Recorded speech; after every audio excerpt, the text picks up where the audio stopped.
Welcome, Steven Haddad, CSC Capital, one of my very good friends, and just serial entrepreneur, amazing guy. So happy to have you on, and welcome to the show. Thanks for having me. Yes, absolutely, absolutely. So, inquiring minds want to know, like, how did you get to the place that you are? How did you start? How did you envision being at the place that you are, and realize like what you were good at, and actually applied those skills to real stuff in today's times? Love to hear. Yeah, so my dad started off selling candy and cookies in a van 40 years ago. I love this story already. I love it. Actually, I love this story is a lot cooler than mine is. Bring us in. He came to this country with nothing, and he was stocking goods at a supermarket. He was like bussing tables at restaurants, and one day said, I can supply these stores with product. So he ended up going to a supplier in Abilene, Texas, who we still deal with today, Abamar Foods. And he bought a truck of cookies on consignment from them. What kind of cookies? They were cheap cookie, like the 2 for $1 creams. Sure. I know exactly which ones you're talking about. They're great. Duplex and peanut butter and chocolate and all that. They're great. Yeah. So he gets a truck on consignment, has a van, loads up the van, starts selling them to all these stores. And the stores eventually wanted more goods. So he went and made deals with different suppliers like Slim Jim, who's now owned by Conagra Foods. And wait, hold on. Back up the story for 1 second. And I know it's your dad's story, but they wanted more. So did he say to them, what do you want? Or did he make an assumption? Or did they say, we want this? And he went and got it? So all of our I was going to get to all that and how our business works today, but everything that we sell is demand-based. So they ask for goods, we source them, we sell them, right? So that's what he did. And instead of him hiring employees early on, he created a jobber market, which still exists today. So there's a manufacturer in Abamar Foods, right, that makes cookies. They sell to us, and then in between us and a store, we have this middle market distributor network of wagon jobbers, the guys that have vans to this day, not even a brick and mortar location, but we also sell to those guys in that middle market on a smaller scale than us. But early on, he went to John and said, hey, look, I'm selling these cookies for 60 cents to the store.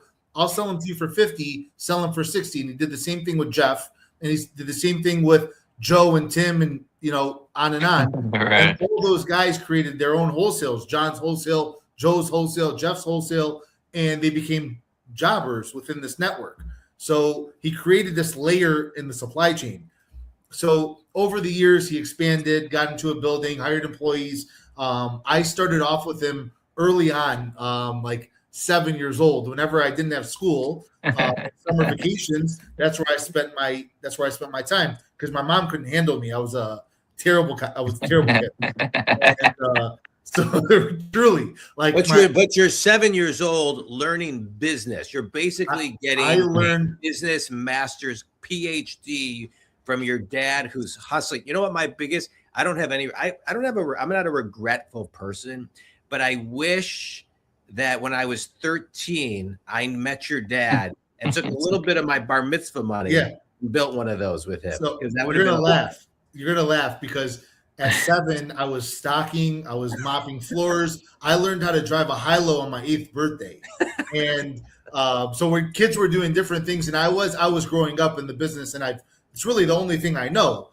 And over the years, my dad, who was a middle school dropout, smartest guy you've ever met. They all are. They really all are. And just he instilled this work ethic in me, and he said, look, if I didn't have the education piece, I didn't have the opportunity.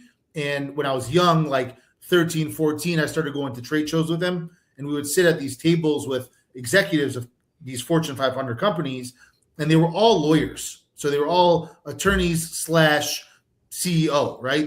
They started off in that field, and he said, I want you to go to school and study, become a lawyer, never practice, but I need you to do this because I never want you to get strong-armed by anybody. So I sit in rooms today. So I ended up going and doing all that. I got my undergrad from U of D. I went to Wayne State for law school, and I became that lawyer just to have it on the wall, but taught me a little bit of a different way to think versus what I had become accustomed to. So it was good. It paid for itself, and I did it off, nighttime hours. I was still putting in 50, 60 hours a week during it, but he gave me this work ethic that is priceless. And I'll do the same thing with my kid. I think I might have them. So it's funny. I say I always have these similarities between the Chaldeans and the Jews, and the Chaldeans always had their kids working next to them. Yeah. But the Jews ended up going and sending their kids to work for their buddy, so that they weren't the owner's kid there, but they learned this work ethic. I like that piece a little bit more. So I think I'm going to do that with my son, who's 7 now, who's equally as terrible as I was when I was a kid, and super smart, right? But I want him to learn as an employee. But how do you do it? This is a question always, like, maybe this isn't a fair question. Maybe I don't even know what type of question this is, but your dad started out with nothing. You didn't start out with nothing. Right. And so, like, what you learned is priceless. That your son can never learn it that way. Right. And so I hope he can. He made it. But do you understand what I kept saying? So, like, how do you listen, Jeff and I'm going to speak for Jeff. Jeff and I have the same, it's like we have kids that are raised a certain way. So like, it's like my wife and I try, and I know Jeff and Jenna could try, it's like we try to raise our kids, but it's just different. It's right. Different. And so, but you know what, John, you built yourself from nothing. Right? Like, you went through 3-4 iterations of what John is. Correct. Now, right?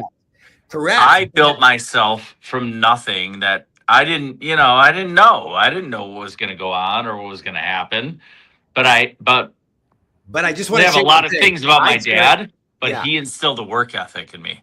So did mine. That was the one thing that my dad gave me that I can't get rid of, like, that was always something that was like, you want something, you get money. Right. And he didn't give me money when I was young. Like, it was like, all right, like $20 for a movie. No, sorry, nothing. And it was like, right, you work and you pay for your stuff. I don't know that was the right way, but I did the same thing. Look, I used to work for $20. But it instilled a work ethic in me to know that I had to get what I wanted some other way. Right. Like, I had to invest myself in all of that. So and but how right, John, nowadays it's harder because my kids are spoiled. All of our kids are spoiled. Right. I have a hard time not spoiling my kid. But nowadays, like, I use little things with my 7-year-old, at least my other ones too, but my 7-year-old super smart, but he has a tendency to get lazy about things because he's smart. If that makes sense. So he takes these shortcuts. I know exactly. I don't tolerate it. So I've gotten him into, like, gambling a little bit, right? So NFL games. So he picks my office does. So, well, I want him to learn the game. He likes the game, and I want him to know. Like, I like to gamble a little bit. So he picks my picks a little bit. In my office league, right? Right. So, but he's learning lines, who's plus, who's minus, what the over-unders are now. Right. But I don't let him do that unless he gets his chores done. So when he asks me about, when are we going to make our picks, my answer to him is, homework done? Have we helped mom with the dishes? Have we taken the garbage out? Right? Those kind of things need to get done. I had the same type of deal with my dad. I learned lines when I was a kid, just got my brain working, but if I didn't have my work done, my schoolwork wasn't done, or my work wasn't done at the office, there was no fun, right? Like, I had to pay for my phone when I was a kid, when I was like 13, 14, which seems like really old nowadays, but that's when kids got phones then, but had to work for that, had to work for my car. Like, I still have those same, like, that same value of $1. Yeah. And I'm cheap. I wear the same thing every day to work. I wear the same thing every day. Yeah. You do. Right? I changed them, right? Like, but delayed gratification. Delayed gratification. Correct. You got to do something to get. Yeah. But yeah, and it was fellas, nice growing up I just want to interrupt this for a second because I think I found something that can help us all. On my family vacation, we all learned, and you guys may know how to do this already. We learned, my kids and I learned how to play chess. Do you guys know how to play chess? No, I don't. So I do not play chess. So I never. I do not play. I've been wanting to play for 30. Rummy Cube, I'll play. Rummy Cube, I love. Yeah, we brought Rummy Cube too. So, but I wanted to learn to play chess. Chess is a game of consequence. It's a game of consequence because you have to be thinking 2 steps ahead, 3 steps ahead of what the other opponent and what you are going to do, right? And put them in a defensive place and play bold. And you don't play nice in chess. You play to checkmate. And I've been playing with my kids since we went out of town for the holidays. And I'm going to suggest that you guys do it. And the reason I bring it up with you, Steven, is because there was this kid that was hanging around playing pool when we were playing at the pool, playing pool.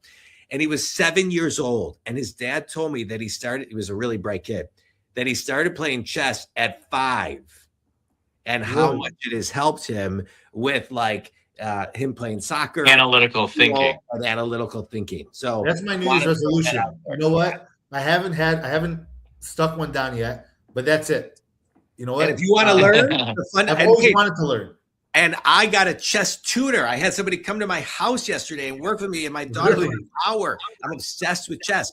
But if you want to know the fundamentals, I'll teach you both. That's all. I want to have your tutor also. I'll send him over to you. He's the greatest. Came to my house. All right, love it.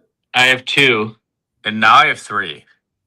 So my 2 are fitness and photography, and now I've actually today driving is my other. So I would love to go driving with you, like race car driving. So that is something that we'll talk. So that's another one for me. And I just are you actually made a phone call to M1 today. Yeah, I'm not like an adventurous guy at all. I like, for whatever reason, I'm very risk averse when it comes to like my personal life, because I'm gambling all day long. So I don't ski, I don't snowboard, I don't drive cars. I actually don't care about cars at all. I have very few hobbies. I like golfing every once in a while, but I get to do it like Saturday afternoon. We golf together. I love golfing with you. Yep, and that was a Saturday afternoon when I could put my phone in my bag. But yeah, that's race car driving. Maybe we'll talk about it next time. We'll talk about it. Yeah. Can't wait. So we interrupted your story. So your dad, you said it, mopping. Yeah. So over the years, I always said there's 2 types of kids that grow up with successful parents. It's the one that we'll call them trust fund babies, the ones that, didn't really ever have to work, don't care to work, don't really have that ambition. Yeah. And the opposite side, like guys like me, and I told my dad before, thanks for everything. And keep in mind, he's very actively involved to this day, and I'll never let him retire. But he gave me what I call a Ferrari. And either you drive the Ferrari around and say, hey, look at me, or you build a dealership. And that's what I wanted to do. So over the years, we've gotten into different things. So we've developed in-house brands like charcoal brands and sandwich bags, trash bags, things like that are sold in inner cities because that's where our distribution network is. It's an inner city distribution company, so of convenience store items. And then we've come up with and developed Breeze, and which is our biggest one. It's the one people have heard about, but a ton of lines along the way. A trucking company. I started a cannabis transport company 8 years ago. That's the largest transport company in the state. And then we have an investment arm, our CSC Capital Group, which we deal with Jeff on all of our closing on. We do a lot of hard money lending. We deal with industrial properties, multifamily, retail centers, gas stations. We really invest in anything that pencils for us. But I'm involved in everything. I oversee 5 different companies. I get up at 4:30 in the morning every day, and I sacrifice a lot. I see my kids a lot less than I should. But I've got a good wife at home, good boy. She takes care of the house, and so it's I have a good life, man. We're blessed. I love it. You're blessed. I love it. You're blessed.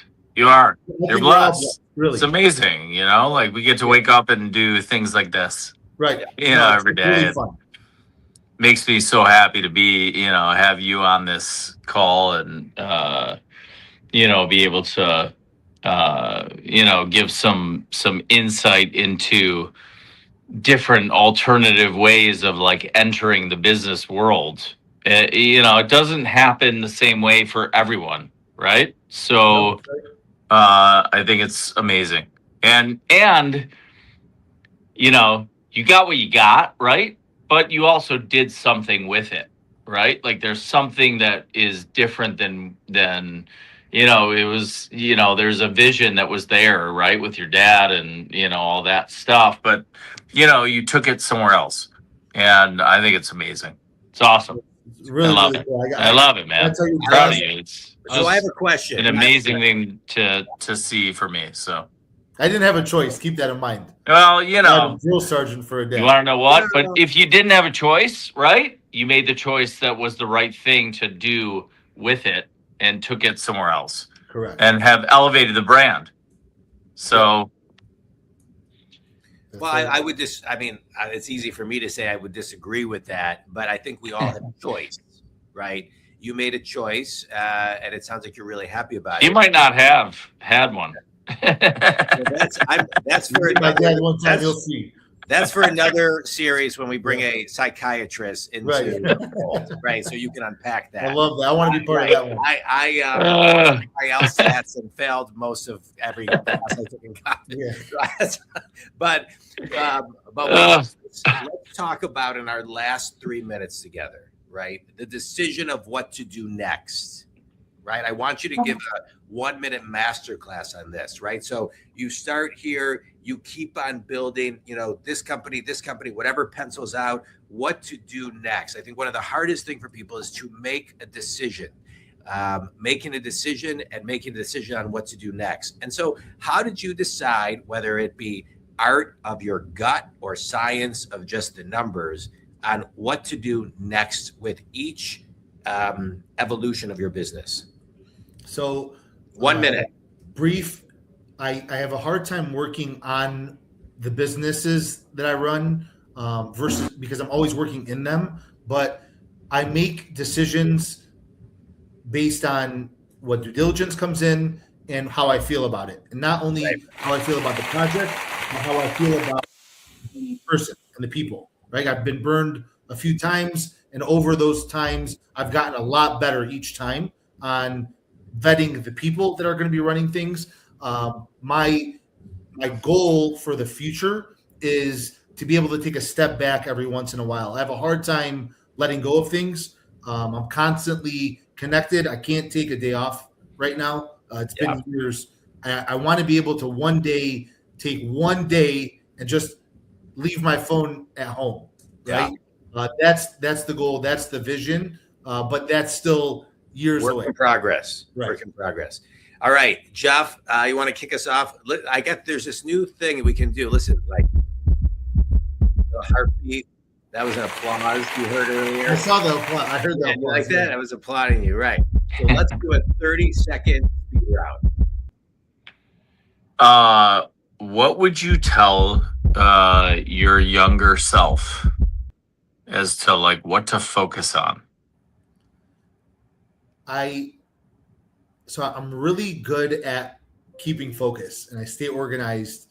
I would tell my younger self to be weary of the people that don't work as hard as I do, that want to get in things, and the people that are looking for easy wins, because those don't come to fruition a lot.